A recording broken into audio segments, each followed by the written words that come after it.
Tutto ci rimettono i lavoratori in un momento così complicato. Alla fine sono arrivate 22 lettere di licenziamento per 7 impiegati, 14 ausiliari ed un operatore sanitario del Policlinico San Marco di Mestre. Inevitabile mossa, secondo la proprietà, dopo il taglio di 10 milioni di euro in 2 anni dalla Regione, che hanno ridotto sul lastrico la struttura ospedaliera convenzionata e che ora però ricade sui lavoratori. Noi stiamo subendo una situazione, dalla parte del Policlinico dicono che anche loro sono costretti a fare questa azione, allora se non è colpa di nessuno, perché trattarci come se noi che riceviamo la lettera fossimo colpevoli di qualcosa? Immediata l'agitazione a poche ore dalla consegna dei provvedimenti. Però bisogna fermare questo ricatto, perché oggi si sta facendo all'interno del Policlinico San Marco un ricatto ai lavoratori con le lettere di licenziamento senza neanche un minimo di procedura, che è quella procedura normale che si fa in casi come questi. Ma al contrario la Regione, secondo la proprietà, ad aver consentito all'incontro col Policlinico solo dopo 6 mesi di richieste e solo quando le lettere di licenziamento erano partite. Comunque vediamo com'è andata.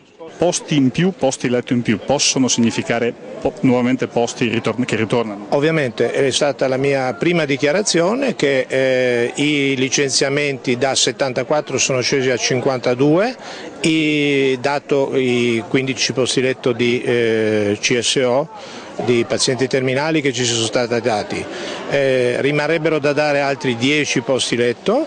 E quindi se ci fossero questi altri 10 posti letto ci sarebbe la possibilità di salvare direi quasi tutti o forse anche tutti i posti di infermiere. Il problema resta il mantenimento degli ausiliari.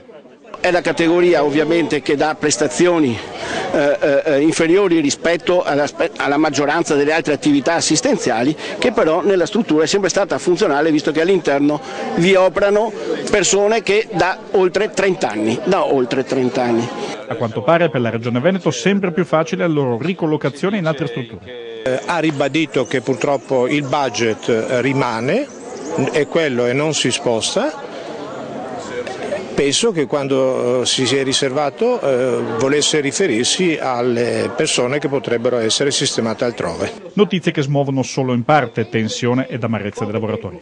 Ma io in questo momento segnali di rientro non ne vedo sinceramente.